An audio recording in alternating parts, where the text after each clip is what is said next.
E tem uma tweet da Tamé Danelon, que eu achei excelente. Acompanha aqui comigo aqui, ó. 10 pontos sobre a operação contra os empresários. 1.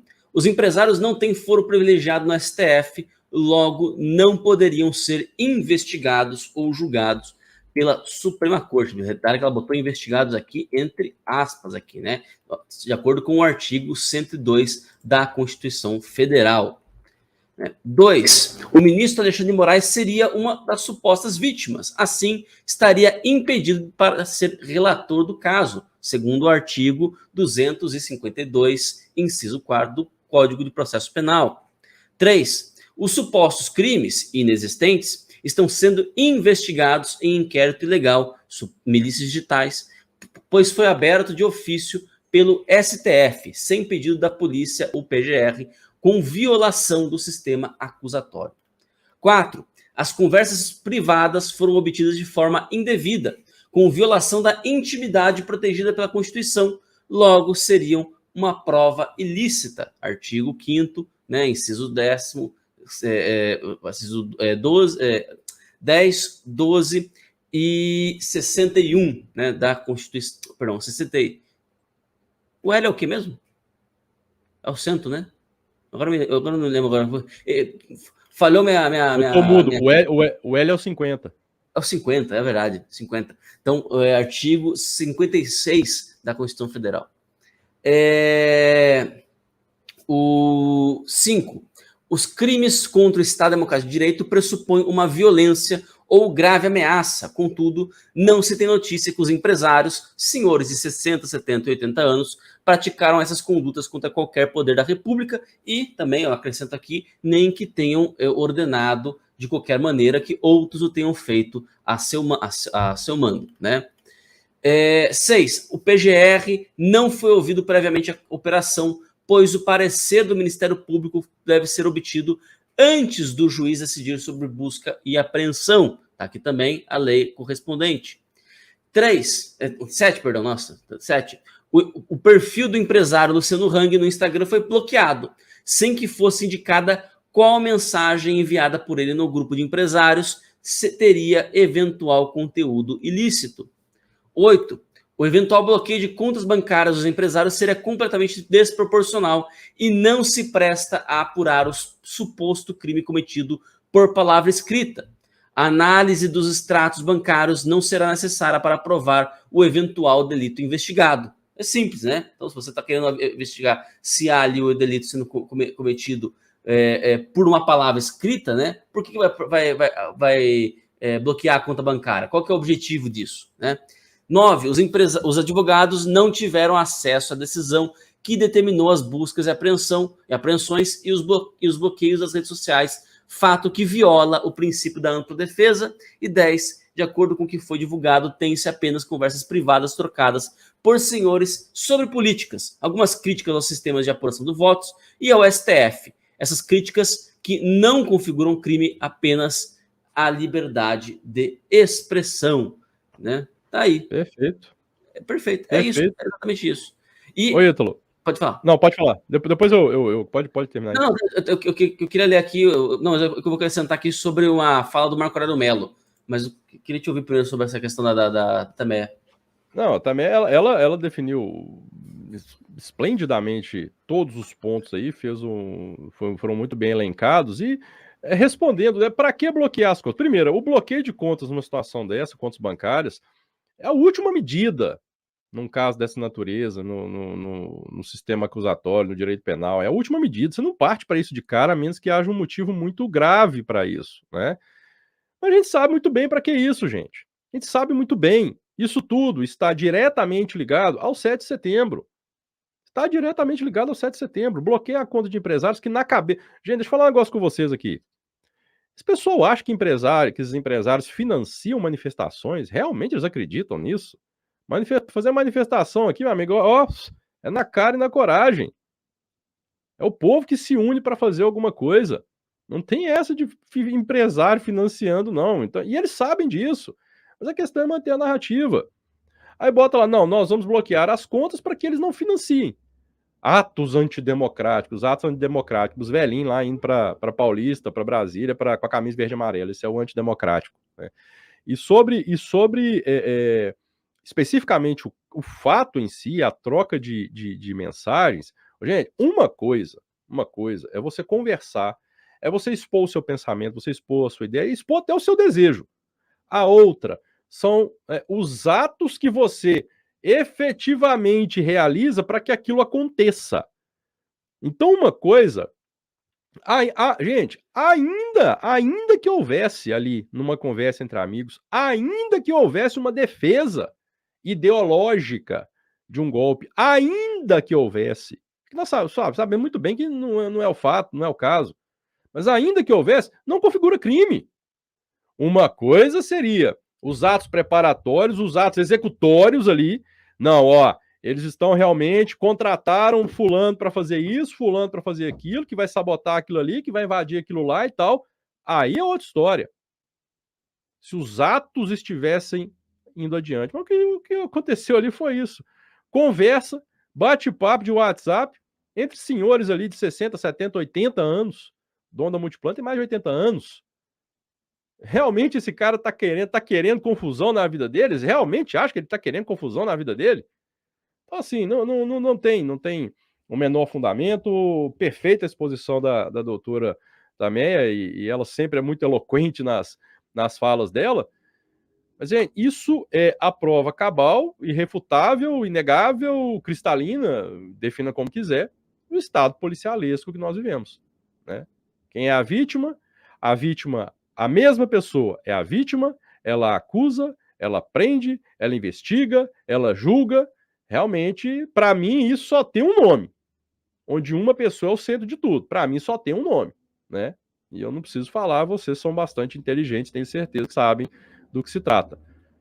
Não dá para encarar isso com normalidade, com tranquilidade e achar que está tudo, né, que tá tudo certinho, tudo tranquilo. Ainda mais quando você vê gente vazando. Olha, tô sabendo que vai ter a operação. Olha, tô sabendo que a caneta do Xandão vai uma petista lá soltou no Twitter. Estou sabendo que a caneta do Xandão vai derramar tinta, uma coisa assim que ela escreveu. Como assim? Aí vai o outro pangaré lá, um deputado, um mané, um Zé Ruela lá. Ai, olha, algo me diz que o fulano não mexe comigo mais. Ou então vem o Janones falando que pode vir o Luciano Hang me processar. Sabe por quê? Porque quem me julga é o Xandão. Ué, o que o cara quer dizer com isso? Como assim? Ficou feio esse negócio, ficou esquisita essa fala dele. Né? Então, ô Ítalo, se nós, né...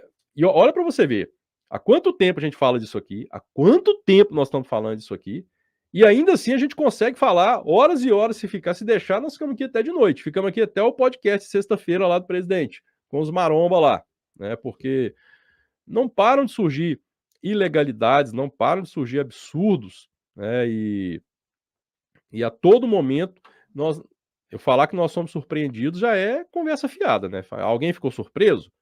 Alguém realmente acredita que até aí o final, né, até as eleições, nós não poderemos ter outras surpresas? Mais gente sendo aí vítima? Porque isso sim, eu não gosto nem de falar, fulano foi alvo de busca e apreensão. Não, fulano foi vítima de busca e apreensão. Porque isso que está sendo feito pode ser de acordo com tudo, menos com a lei. A lei não prevê nada disso. Né? Mas, enfim, nós hoje vivemos o Estado alexandrino. Né? Poderiam rebatizar aí né? Não vamos falar mais de Estado democrático de direito, vamos falar de Estado alexandrino. É a realidade, infelizmente. Nua e crua. Não adianta negar.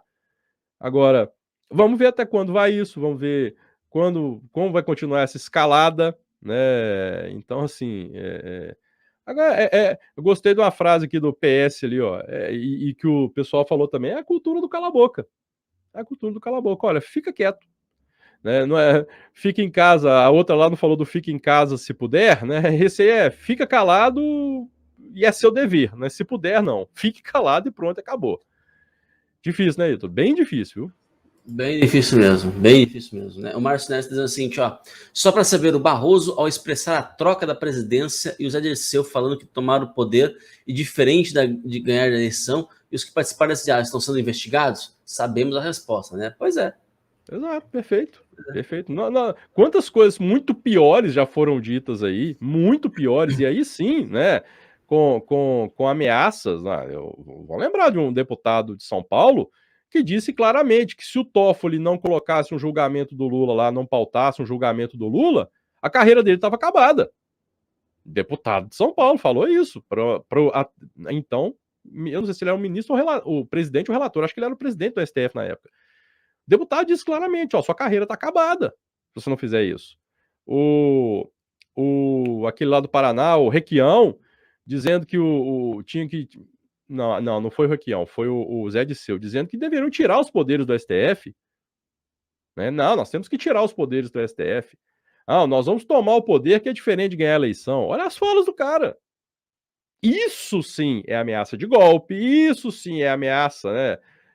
Vamos lá, eu também odeio usar esse termo atos antidemocráticos, porque a gente acaba, de certa forma, internalizando essas narrativas ridículas, igual fake news, não sei o que, eu odeio usar isso, mas a gente acaba usando para facilitar a compreensão. Já tivemos atos muito mais graves, muito mais pesados, isso aí, ô Maurício, pleno acordo, Ítalo 1469 aí, ó. Já tivemos atos muito mais graves do que esses e que continuam aí, né, o pessoal fazendo ali, fingindo que não viu, fingindo que não aconteceu nada. Não, mas aí tudo bem, é liberdade de expressão. Eles não têm nem o pudor de esconder mais. Fazem na cara dura e não estão nem aí. A verdade é essa, né? E aí, 1469, viu, gente? 1469. 1469. E vou dizer para vocês, uma das propostas que eu assumi com vocês é de lutar para acabar com um negócio chamado foro privilegiado. Por quê? Porque o foro privilegiado, o fim do foro privilegiado, né? Ele vai custar para os corruptos e vai ser um alívio para os honestos. Por que vai custar para os corruptos? Justamente por causa de Janones da vida, né? Que está dizendo o seguinte, eu não estou dizendo que ele é ladrão, tá? Mas estou dizendo que essa fala dele já é uma fala corrupta, ao dizer o seguinte, olha, eu não vou ser processado, não é porque eu estou no mérito, não é porque o meu mérito está correto, mas é porque quem vai me julgar é o Xandão. Ele disse isso. Assim, olha, se ele está dizendo isso, é porque ele sabe que qualquer outro juiz ele correu o risco de ser condenado, mas como é o Xandão, e ele está dizendo isso, ele disse isso, tá? Não sou eu que estou dizendo, não sou nem eu que estou insinuando de que o Xandão seria corrupto para favorecê-lo. Quem disse isso, quem insinuou isso não, quem disse isso claramente é o próprio Janones. O Janones disse, olha, o Xandão, ele usou o Xandão, né, vai me julgar e, portanto, eu não temo que você me processe. Ele disse isso, tá certo? Então, esse tipo de deputado sai da esfera de proteção do STF, pelo menos legalmente. Óbvio que a gente sabe que o STF pode, né, avocar para si, etc., né? Mas fica evidente, né? A gente aumenta o trabalho, né? Assim como, em tese, o deputado, o parlamentar, de modo geral, que é honesto, se tiver algum processo contra ele, alguém abriu um processo contra ele, também não cai na mão do STF. Também não cai na mão automaticamente do STF. Então a gente acaba com a figura do foro privilegiado. Porque acaba sendo um instrumento, né, Ítalo? Não tem jeito. A gente é o ser humano, gente. Não vamos tapar o sol com a peneira. É claro que acaba sendo um instrumento de intimidação. É evidente. Tem como funcionar? Tem como funcionar a dobradinha? Senado Federal julga ministros do STF. Ministros do STF julgam senadores? Tem como funcionar isso? É claro que não tem. Fica ali, ó, não mexe comigo, eu não mexo com você. E ainda mais a Câmara dos Deputados, que a Câmara dos Deputados não faz nada em relação, em relação aos ministros do Supremo, e ainda assim os processos estão todos lá.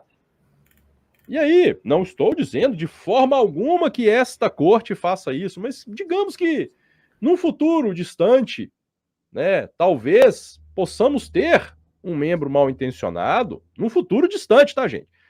Que possa usar isso como forma de intimidação do deputado. Olha, Faz isso aí, senão seu processo vai caminhar. Então, gente, não dá. Realmente o foro privilegiado não é assim, ele é muito mais amplo, e o político aí que acha, ó, vou virar político, vou entrar no foro privilegiado que eu tô bem. Meu amigo, você mesmo pode estar entrando numa armadilha que você não imagina, que pode ser muito pior para você. Então, o foro privilegiado é muito mais do que simplesmente, que é claro, é gravíssimo, mas é muito, porque quantos processos de corruptos nós vemos prescrevendo, né? Mas não é somente isso, não.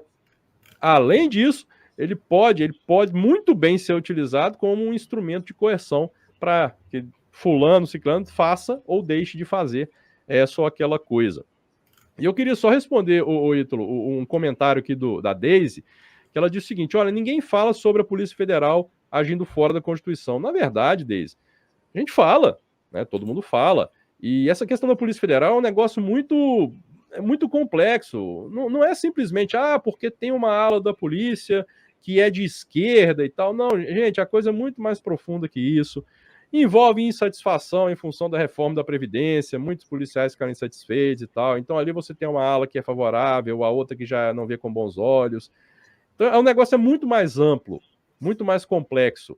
E é difícil você, né, conseguir mudar a forma de uma pessoa pensar quando ela se sente ofendida, se sente atingida de alguma forma. E como é que você vai mensurar isso? Eles estão ali, sim, temos toda aquela história, a ordem legal não se cumpre. É o cenário ideal, com certeza, seria o mundo ideal. Mas na prática nós sabemos que isso não acontece.